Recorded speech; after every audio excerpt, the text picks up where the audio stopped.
예전에 제가 아는 사람 중 한 분이 신 없는 사회라는 책이 필요하다고 해서 제가 사주겠다고 하였던 적이 있습니다. 그리고 그 책을 사서 호기심에 앞에 줄거리 부분을 살짝 읽어보게 되었습니다. 그 책에서 이렇게 말하고 있었습니다. 미국의 한 종교학자가 덴마크와 스웨덴이라는 나라를 위주로 조사를 하게 되었습니다. 이 두 나라는 워낙에 복지시설이나 여러 가지로 잘 되어 있어서 정말 살기 좋은 나라라고 합니다. 그러나 이곳에 사는 사람들은 하나님의 필요성을 느끼지 못한다고 합니다. 굶주림도 배고픔도 범죄율도 작고 국민의식도 높다고 합니다. 그러니 당연히 하나님을 찾을 필요도 믿을 필요도 없다고 생각한다는 것입니다. 이곳에서는 예수님을 믿는다고 한다면 오히려 바보 취급을 받는다고 합니다. 나라가 너무 살기가 좋다 보니 하나님을 믿을 필요성도 못 느끼는 것입니다. 그러니 하나님뿐 아니라 신이란 존재 자체를 찾을 필요가 없다고 여기고 있는 것입니다. 그렇습니다. 살기 좋아지면 좋아질수록 우리는 하나님을 찾기보다는 우리의 시선은 세상을 향한다는 것입니다. 하나님을 알지 못하는 사람들은 더욱더 하나님의 필요성을 하나님을 믿을 필요성을 느끼지 못하고 또한 찾지도 않는 것입니다. 오늘날 나라는 정말 잘 사는 나라인 것 같습니다. 그렇다 보니 전도하는 것도 더더욱 힘이 드는 것 같습니다. 내가 어렸을 때에 집이 가난하고 부모님이 안 계셨기 때문에 어렵게 자란다고 생각했습니다. 그래서 그런지 하루빨리 예수님이 이 땅에 오셨으면 좋겠다며 생각하고 간절히 기다렸던 적이 있습니다. 잠이 들 때며 내일 내가 눈을 뜰 때에는 예수님이 오시지 않을까 하는 기대감으로 잠이 들었던 적도 있습니다. 그렇게 천국을 사모하며 하루하루를 예수님을 기다렸던 적도 있습니다. 그러나 지금은 예수님을 간절히 기다리기보다는 아이가 자라는 모습도 보고 싶기도 하고 여러 가지 세상적인 이유로 세상이 편하고 살기 좋기 때문에 오히려 예수님이 지금 오신다고 한다면 기쁨으로 기다리기보다는 오히려 망설여지기도 합니다. 아주 예전에 우리 황복 집사님이 청년이 있을 때에 자주 했던 이야기가 있습니다. 내가 결혼이라는 것을 해보기 전에는 예수님이 안 오셨으면 좋겠다라고 말을 자주 했던 기억이 납니다. 그렇습니다. 저뿐만이 아니라 오늘날 많은 그리스도인이 하나님의 필요성을 점점 잃어가고 있는 것 같습니다. 입으로는 믿는다고 하지만 정작 삶은 하나님을 필요로 하고 하나님을 믿는 삶이기보다는 하나님보다 더 이 세상을 좋아하지 않나 한번 돌이켜보아야 할 것입니다. 그렇다면 예수님을 믿는다고 하는 우리는 오늘날 어떻게 살아야 할까요? 어떻게 하면 우리가 이 땅보다 하나님을 더 사랑하며 기다리는 삶이 될 수 있을까요? 히브리서 11장에서 사도 바울은 그 해답은 바로 믿음이라고 말하고 있습니다. 무엇에 관한 믿음일까요? 바로 하나님에 관한 믿음이었습니다. 하나님의 약속에 대한 믿음이었습니다. 하나님의 약속이 무엇입니까? 바로 예수 그리스도이며 하나님의 나라인 것입니다. 구약의 많은 믿음의 선배들은 하나님의 약속을 하나님에 대한 믿음을 붙들고 살았습니다. 눈에 보이는 현실을 믿는 것이 아니라 보이지 않지만 이 세상을 창조하신 하나님을 믿었던 것입니다. 그분의 약속을 믿고 살았습니다. 히브리서 11장에서 믿음의 선배들이 믿음으로 어떻게 살았는지 간략하게 요약하면 이렇게 말하고 있습니다. 믿음으로 아벨은 가인보다 나은 제사를 하나님께 드림으로 의로운 자라는 증거를 얻었습니다. 믿음으로 에녹은 하나님을 기쁘시게 한 자라는 증거를 얻었습니다. 그는 이 세상에 사는 동안 하나님과 동행하는 삶을 살다가 죽음을 보지 않고 하나님 나라에 갔습니다. 믿음으로 노아는 하나님의 심판의 경고를 받고 믿음으로 하나님의 말씀에 순종하여 구원의 방주를 만들었고 구원을 받았습니다.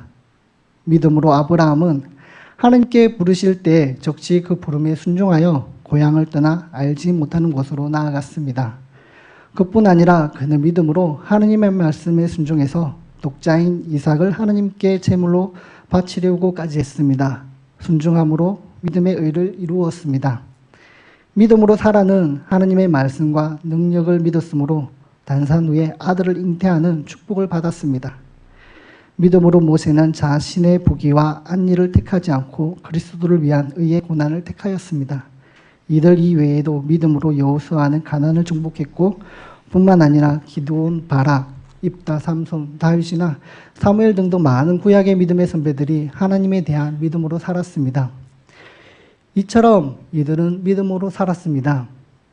이들이 믿음으로 살았을 때에 어떠한 일이 일어났을까요? 그 말씀이 바로 오늘 우리가 읽었던 히브리서 33절에서 40절 말씀입니다. 우리 다 같이 다시 한번 큰 소리로 33절에서 38절까지 다시 한번 보시겠습니다. 시작.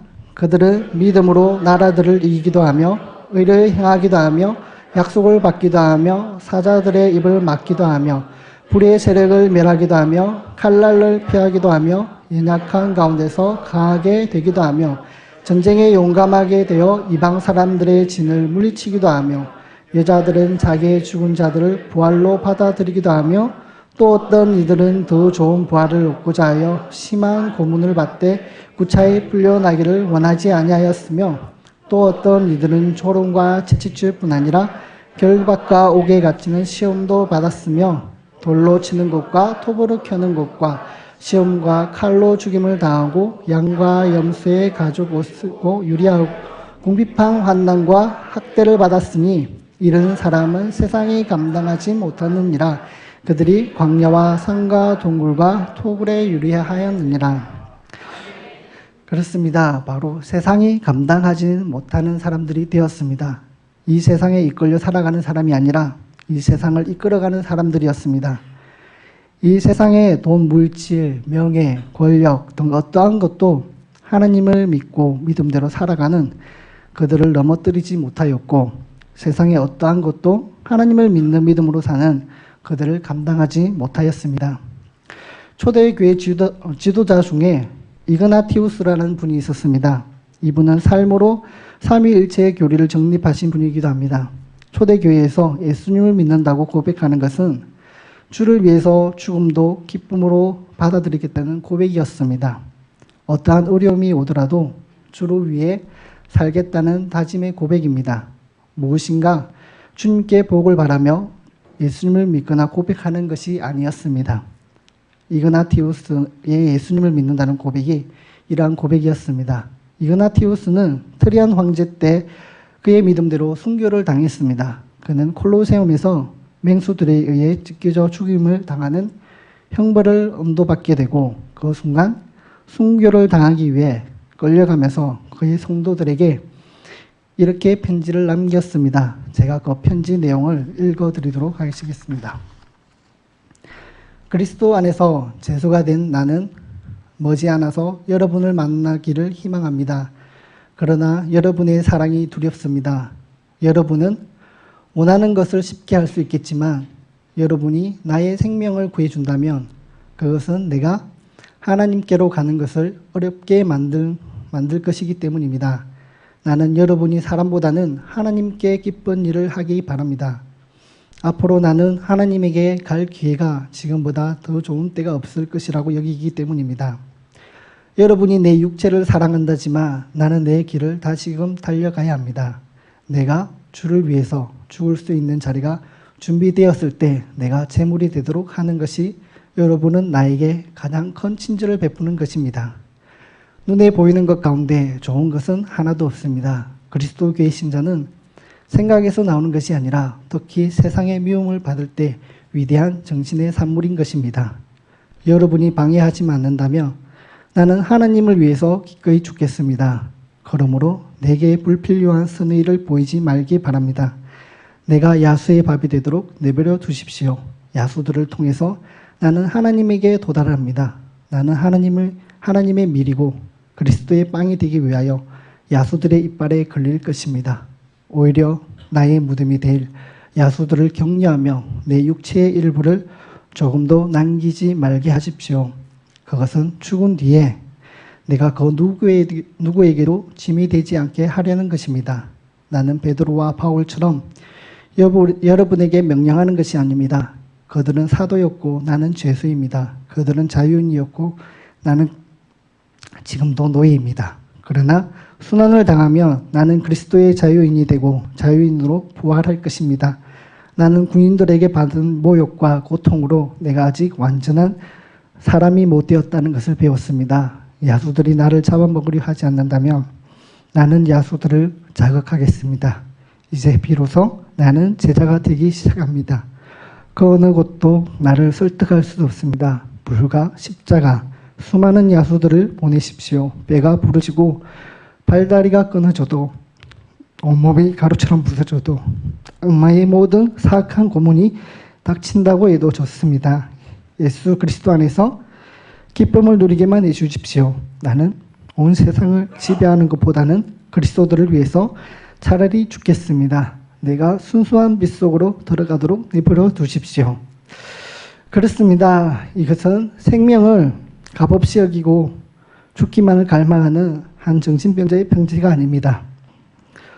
우리가 좀처럼 경험할 수 있는 한 성도의 고백이며 그리고 실천하며 살아간 믿음의 한 사람이었습니다. 그리고 그러한 믿음의 고백을 오늘 여기 계신 저와 여러분도 다 하신 줄 믿습니다. 믿음은 모든 것을 가능하게 해줍니다. 믿음은 어떠한 세상의 유혹으로부터 이기게 해줍니다. 하나님을 믿는다는 것은 또한 하나님의 말씀대로 살아간다는 것을 말하는 것입니다. 세상이 감당하지 못하는 믿음의 사람들은 모두 마음으로 믿는 것으로 끝나지 않고 입으로 시인했으며 행동으로 나타났습니다. 주위의 사람들을 의식하지 않았고 세상의 어떠한 것도 돌아보지 않았습니다. 그들이 가장 큰 기쁨과 행복은 바로 주를 위해 사는 것이었습니다. 무엇이 진짜 소중한지 그들은 알고 있었기 때문입니다. 성경에서 보면 이스라엘 백성들이 가장 많은 우상숭배와 죄를 범할 때가 언제인 줄 아십니까? 고난이 될까요? 아니면 평안할 때일까요? 그들은 살기 어려울 때에는 오히려 하나님을 찾고 부르짖었지만 살아가기 평안할 때, 살기 좋을 때 오히려 하나님을 찾기보다는 하나님을 잊고 우상숭배와 음란과 여러 가지 악의 길로 빠져 하나님을 잊어버리고 살았습니다. 오늘날 하나님을 믿는 우리들도 조심해야 합니다. 우리나라를 보면 너무 살기 좋은 나라입니다. 이럴 때일수록 우리의 믿음의 선배들에게 본을 받아 우리의 믿음을 지켜서 하나님의 말씀을 따라 살아가야 할 것입니다. 하나님의 약속을 믿고 이 세상의 유혹으로부터 이겨내시기를 바랍니다. 그리고 하나님이 살아계시고 지금도 역사하고 계시다는 것을 믿으시기를 바랍니다. 우리는 항상 주님 오실 그날을 믿음으로 준비하며 살아야 합니다. 마태복음 25장에 보면 마지막 때에 양과 염소를 구분합니다. 그 구분 짓는 것은 무엇인지 아십니까? 바로 하나님의 말씀대로 살았나 하는 것입니다. 여기서 양과 염소는 믿는 사람들을 말하는 것입니다. 양의 무리는 하나님의 말씀대로 이웃을 사랑하며 살았습니다. 염소의 무리는 하나님의 이름으로 많은 이적을 행하였지만 하나님의 말씀대로 살지는 않았다는 것을 알 수 있습니다. 주위의 가난한 자들을 돌보지 않았기 때문입니다. 바로 사랑을 베풀고 살지 않았기 때문입니다. 예수님을 믿는 우리들에게 진정으로 원하시는 것은 수많은 이적을 행하는 것에 있지 않습니다. 내 주위에 힘들어하는 사람을 보며 공렬히 여기는 마음을 가지고 도와주기를 바라시는 것입니다. 사랑을 실천하라는 것입니다. 그러나 단순히 착한 일을 하라는 이야기가 아닙니다. 성경을 보면 베드로가 성전 미문 앞에 지나가다가 남에서부터 안진뱅이가 구걸하는 모습을 주의 깊게 보게 됩니다. 그리고 베드로는 그 나으면서부터 안진뱅이에게 나아가 말합니다. 은과 금은 나에게 없습니다. 그렇지만 나에게 있는 것이 있습니다. 그것은 바로 예수님입니다. 예수님의 이름으로 말합니다. 일어나 걸으십시오. 그리고 남에서부터 안진뱅이는 일어나 걷게 되는 놀라운 일이 일어납니다. 이 이야기는 단순히 기적의 사건이 아닙니다. 이 시대에는 질병의 원인을 죄로 보았습니다. 이 사건은 바로 죄에서 해방을 의미합니다. 단순히 나면서부터 안전뱅이가 일어나서 걷게 하는 것이 베드로의 목적이었을까요? 아닙니다. 바로 국렬한 마음을 가지고 예수님을 전한 것입니다. 예수님의 사랑을 전한 것입니다. 베드로가 단순히 은과 금이나 도울 수 있는 돈을 나누어 주었다면 베드로의 마음은 편할지 모르나 그 나면서부터 안전뱅이의 삶은 잠시의 기쁨이 있을 수 있으나 그러나 여전히 그의 삶에는 아무런 변화가 없을 것입니다. 그렇기 때문에 베드로는 은과 금이 정말 없어서 못 준 것이 아니라 그 안전뱅이에게 가장 필요한 예수님을 전한 것입니다. 그렇습니다. 진정의 사랑의 실천은 복음에 있는 것입니다. 이러한 복음을 실천하며 살아가는 그리스도인이야말로 이 시대에 다시 오실 예수님을 기다리며 준비하는 그리스도인인 것입니다. 이러한 사람이 양에 속한 사람입니다. 사랑이 식어져가는 이때에 우리는 하나님에 대한 믿음을 더욱 지켜서 주의 이름으로 모든 일에 사랑으로 구원의 길을 끝까지 가는 저와 여러분이 되기를 소망합니다. 우리가 있는 이곳은 우리의 고향이 아닙니다. 우리는 이곳에 잠시 있다가는 나그네입니다. 우리의 고향은 하나님이 계신 곳입니다. 이것을 꼭 기억하셔서 우리의 마음이 살기 좋은 이 땅을 향하지 않고 믿음으로 하나님이 계신 천국을 바라보며 세상에 굴복시킬 수 없는 믿음의 사람들이 되기를 소망합니다. 그리고 이러한 믿음으로 자신에게 주어진 사역을 잘 감당하시는 저와 여러분이 되시기를 바랍니다. 특별히 또한 보디의 사역으로 임하고 있는 이 시간 우리가 믿음으로 잘 감당하여서 우리가 세상에 감당할 수 없는 믿음의 사람으로서 살아가는 우리 새벽교회 성도님들이 되기를 기도드립니다. 그리스도인에게 가장 큰 능력은 병 고치는 은사나 수많은 능력에 있지 않습니다. 그리스도인에게 주어진 가장 큰 능력은 바로 복음 전하는 것에 있습니다. 이 복음에는 영원한 생명이 있기 때문입니다. 이러한 복음을 전하는 사람은 세상이 감당하지는 못하는 사람입니다. 이러한 복음을 가지고 세상 가운데 살아가시기를 바랍니다. 그리고 세상이 감당할 수 없는 저와 여러분이 되기를 바랍니다. 기도하시겠습니다.